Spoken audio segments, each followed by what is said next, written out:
अस्सलामु अलैकुम वरहमतुल्लाहि वबरकातुह।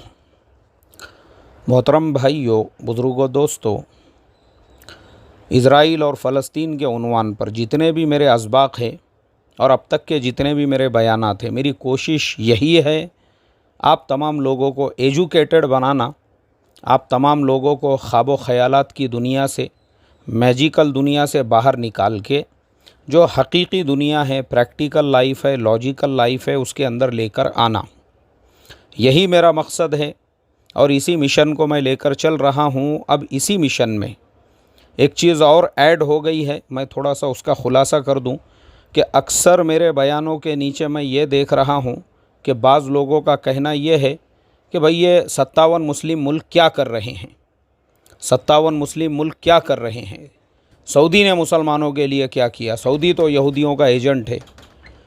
बहुत सारी बातें लोग बोल रहे हैं। तो बहरहाल मैंने सोचा कि भाई सऊदी ने मुसलमानों के लिए क्या किया और ये 57 जो मुस्लिम मुल्क है इन्होंने मुसलमानों के लिए क्या किया और ये क्या कर रहे हैं, थोड़ा सा इसका भी ख़ुलासा कर दूं। क्योंकि देखो, हमारे दिलों में एक तो गलत फहमियाँ नहीं होना चाहिए, बदगुमानियाँ नहीं होना चाहिए।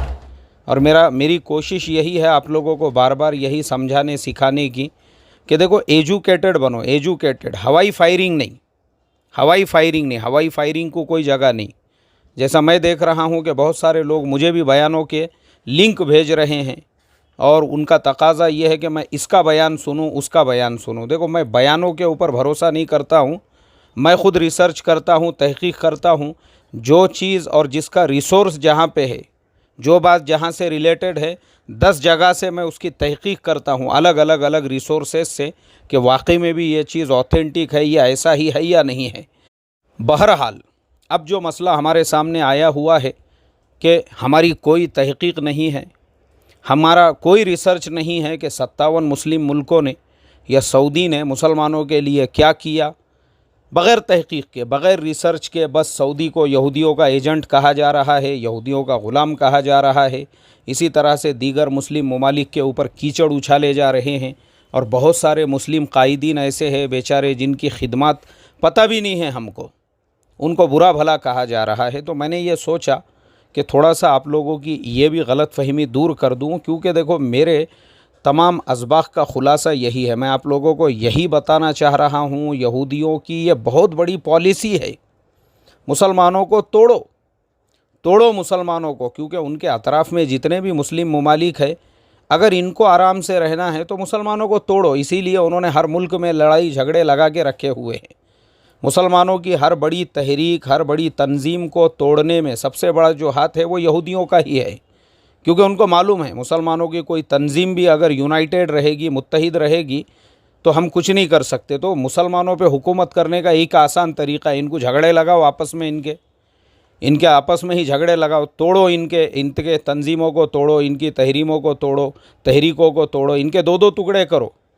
जब इनमें आपस में झगड़े लगेंगे तो एक दूसरे पे सवाल और एक दूसरे पे जवाब, और उसके बाद में सवाल जवाब में जो है ये उलझे रहेंगे और हम अपनी जगह पे अपना काम करते रहेंगे। क्योंकि इनको इतना टाइम ही नहीं मिलेगा हमारे बारे में सोचने का, रिसर्च करने का, तहक़ीक़ करने का कि हमारा असली दुश्मन कौन है। तो इस वजह से मैं हमेशा ये बताता हूँ, अब ये जो 57 मुल्कों ने मुसलमानों के लिए क्या किया, ये भी यहूदी साजिश का ही नतीजा है कि उन्होंने मुसलमानों को आपस में ही एक दूसरे से बदगुमान करके रखा कि ये इन्होंने तुम्हारे लिए क्या किया। और बार बार सऊदी को क्लेम किया जाता है, बार बार, कि सऊदी ने मुसलमानों के लिए क्या किया और वो तो ऐसे अय्याश है और वो तो वैसे वह अय्याश है, उन्होंने मुसलमानों के लिए क्या किया। आज मैं इंशाअल्लाह कुछ मुल्कों के ताल्लुक़ से आप लोगों को ख़ास तौर पे बताना चाहूँगा कि उन्होंने मुसलमानों के लिए क्या क्या किया। पहले सऊदी से ही हम बात की शुरुआत करते हैं। सऊदी एक ऐसा इस्लामी मुल्क है पूरी दुनिया के अंदर, हमने अल्लाह का शुक्र अदा करना चाहिए कि आज भी वहाँ पर वो शरीयत मौजूद है जिसकी बुनियाद कुरान और हदीस के ऊपर है।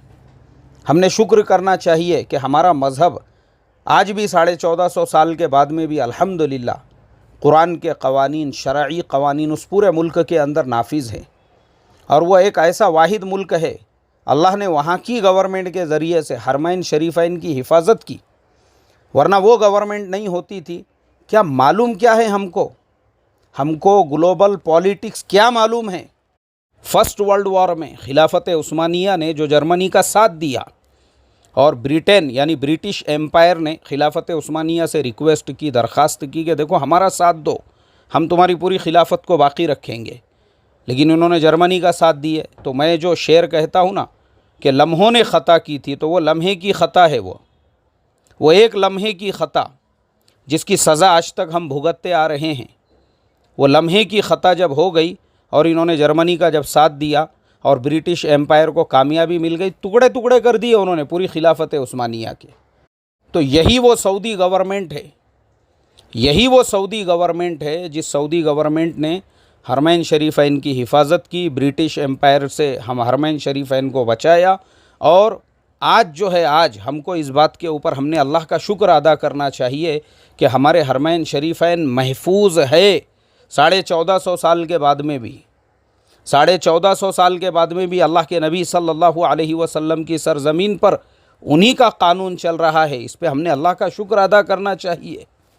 इसके अलावा जब उस मुल्क के अंदर पेट्रोल निकल गया, पेट्रोल निकलने के बाद में वहाँ पे खूब मालो दौलत की फरावानी हो गई, तो बिल्कुल उनकी जो अय्याशियाँ हैं हम उसके मुखालिफ है। मैंने शायद 2-4 रोज़ पहले भी बताया था कि मोहम्मद बिन सलमान की जो सोने की कारें वग़ैरह है, अगर वही पैसा वो बड़ी बड़ी जो है आईटी कंपनी वग़ैरह बनाने में लगा देते तो आज हमारा अपना माइक्रोसॉफ्ट होता था, आज हमारा मुसलमानों का अपना गूगल होता था। जैसे चाइना का ख़ुद का अपना जो है ऑपरेटिंग सिस्टम है, चाइना का ख़ुद का अपना सर्च इंजन है, हमारे पास में भी सब अपना अपना होता था। ये मैंने ख़ुद कहा 2 रोज़ पहले। हम बिल्कुल उनकी जो अय्याशियाँ है या जो फजूल खर्चियाँ है उसकी मुखालिफत करते हैं, लेकिन इसका मतलब ये नहीं है कि जो उनकी अच्छाइयाँ हैं हम उनको फरामोश कर दें। अब मैं आपको बताता हूँ, जो बोलते हैं ना सऊदी गवर्नमेंट क्या कर रही है, सऊदी गवर्नमेंट क्या कर रही है। मैंने देखा, मेरे एक साथी है, वो इमाम साहब है, उन्होंने भी मुझे मैसेज करके ये कहा कि सऊदी गवर्नमेंट क्या कर रही है, इन्होंने क्या किया मुसलमानों के लिए। मैंने उनको एक मुख्तसर रिप्लाई दिया।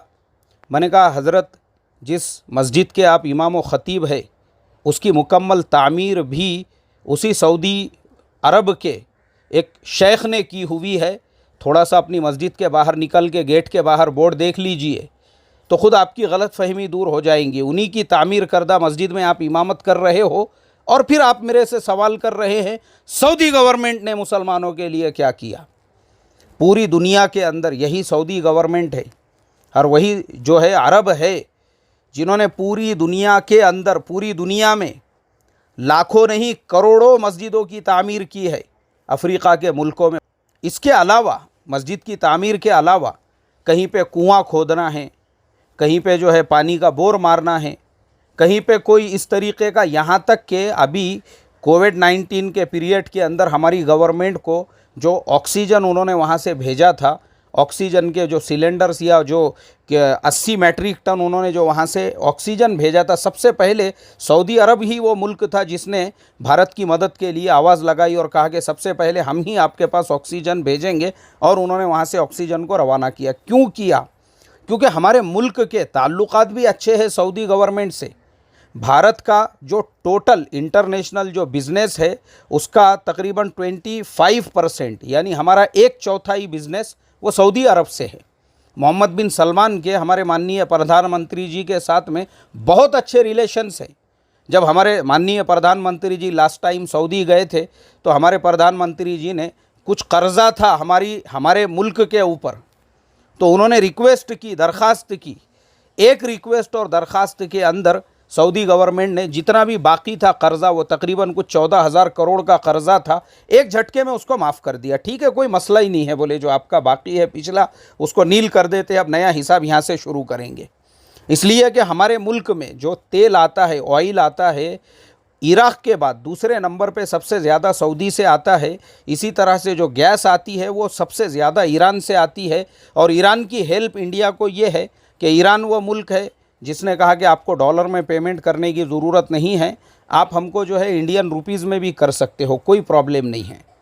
इसके अलावा जितने भी गरीब ऐसे मुल्क है वहाँ पे हॉस्पिटल्स बनाना, उन मुल्कों के अंदर जो है मुसलमानों के लिए, ऐसे मुसलमान ही नहीं बल्कि आम लोगों के लिए, आज से तकरीबन 4-5 साल पहले वहाँ के जो किंग थे, उन्होंने यूनाइटेड नेशन को 1.5 लाख करोड़ रुपये का चंदा दिया।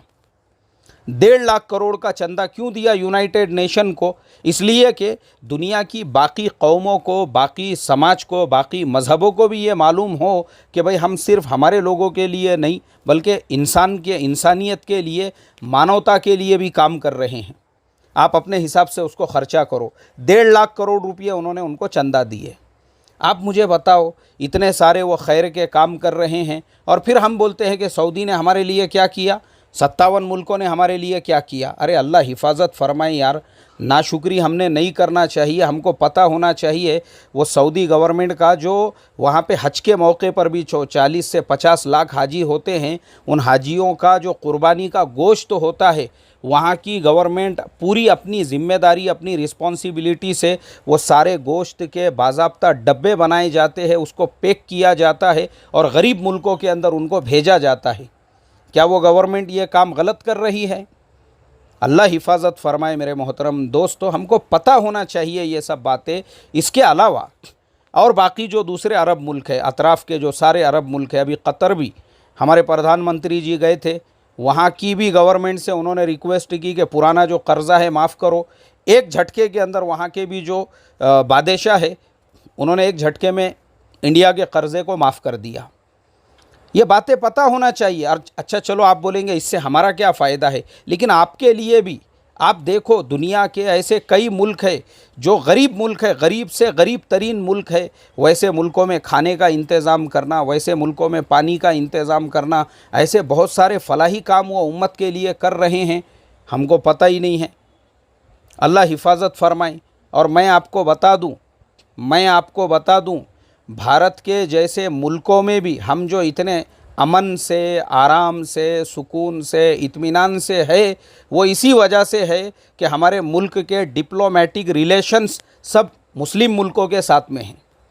और उनके साथ डिप्लोमेटिक रिलेशंस होने की वजह से गवर्नमेंट इस बात की 100% फ़िक्र करती है कि मुल्क का माहौल जो है वो बराबर रहे, मुल्क के अंदर अमन रहे, मुल्क के अंदर शांति रहे, सारे धर्म, सारे मज़हब के मानने वालों को, ताकि जिन मुल्कों के साथ में हमारे जो बिज़नेस के रिलेशंस है, जिन मुल्कों के साथ में हमारे डिप्लोमेटिक रिलेशंस है, उनकी तरफ से हमको शिकायत का मौका ना मिले। आपको पता है, इस चीज़ का एहसास है, मालूम है कि आपको ये ग्लोबल पॉलिटिक्स। अल्लाह हिफाजत फरमाए। सऊदी ने हमारे लिए क्या किया और 57 मुल्कों ने हमारे लिए क्या किया। अरे मेरे भाई, सिर्फ इंडिया का मसला नहीं, हमारे अलावा भी जो बाकी गरीब मुल्क है, जैसे म्यांमार के अंदर रोहिंग्या मुसलमानों का भी जो मसला था, उस मसले को भी जो हल किया मुस्लिम मुल्कों ने हल किया। इसीलिए आपको कभी वहाँ पे अब हालात ख़राब होने की और वहाँ पे जो है मामलात बिगड़ने की आपने कई सालों से वो ख़बरें नहीं सुने होंगे। इसी तरह से बांग्लादेश के अंदर जो तकरीबन 12 से 14 लाख रोहिंग्या मुसलमान चले गए, उनको रहने के लिए कहाँ रहेंगे? वो ज़मीन पे रहेंगे क्या? उनको रहने के लिए यही 57 मुस्लिम मुल्क है, OIC हर महीने हज़ारों करोड़ रुपयों का फ़ंड देते हैं वो बांग्लादेश गवर्नमेंट को। तब जाके उस गवर्नमेंट ने उन लोगों को अपने मुल्क में रहने की इजाज़त दी और रहने का जो है उनको इंतज़ाम किया। मालूम ही नहीं हमको 57 मुल्क हमारे लिए क्या कर रहे हैं। इसी तरीके से रोहिंग्या मुसलमानों के हक़ के लिए हमको पता है, अफ्रीका का एक गरीब मुल्क, अफ्रीका का गाम्बिया, उसका नाम है गाम्बिया, वो अफ्रीका का गरीब मुल्क गाम्बिया, उसने इंटरनेशनल कोर्ट के अंदर केस दाखिल कर दिया कि वहाँ के मुसलमान, आप सोचो वो गाम्बिया जो है वेस्ट अफ्रीका में, अफ्रीका के भी उधर के किनारे कोने के ऊपर एक गरीब मुल्क है, और कहाँ म्यांमार है, म्यांमार में रहने वाले रोहिंग्या मुसलमान हैं, और वो बेचारे अफ्रीकन मुसलमान, उनको वहाँ रोना आ रहा है इनके हाल के ऊपर कि यहाँ हमारे ईमान वाले भाइयों पे जुल्म क्यों हो रहा है। इंटरनेशनल कोर्ट के अंदर उन्होंने केस दाखिल कर दिया। मुझे आप बोलो, वो 57 मुल्कों में वो गाम्बिया भी है। अल्लाह हम लोगों को समझ अता फरमाए। मेरे मोहतरम ईमान वाले भाइयों, कभी भी ये यहूदी पॉलिसी को समझो, ये भी उनकी एक पॉलिसी है, तोड़ पैदा करो इनमें। इसीलिए हमारी तहरीकों को तोड़ दिया, तंजीमों को तोड़ दिया, हमारे आपस में लड़ाई झगड़े लगाकर, क्योंकि वो हमको मुत्तहिद नहीं देखना चाहते। और ये भी वो तोड़ की एक निशानी है कि ख़ुद इनकी कौम को इनसे बज़्ज़न करो कि इनके जो अक्सरियत वाले मुल्क है वो इनके लिए क्या कर रहे हैं। ये पॉलिसीज़ हमारे समझ में नहीं आती है और हम कमेंट पे कमेंट, वही सऊदी के शेख की बनाई हुई मस्जिद है पूरी का पूरी, उसी के मुसल्ले पे आप खड़े हुए हैं और वहीं से कॉल करके मुझे बोल रहे हैं उन्होंने हमारे लिए क्या किया, उन्होंने हमारे कौम के लिए वो क्या कर रहे हैं। अरे आपको इतनी बड़ी मस्जिद तामीर करके दे दी है उन्होंने, माशाअल्लाह, और फिर आप पूछ रहे हैं कि उन्होंने क्या किया। इसलिए मेरे ईमान वाले भाइयों, बदगुमानियों से बचो और तहकीक का मिजाज, बयान मत भेजो हवाले के तौर पे, इनका बयान सुनो उनका बयान सुनो, तहकीक का मिजाज बनाओ, तहकीक का। अल्लाह हमको समझ आता फरमाए। अस्सलामु अलैकुम व रहमतुल्लाह।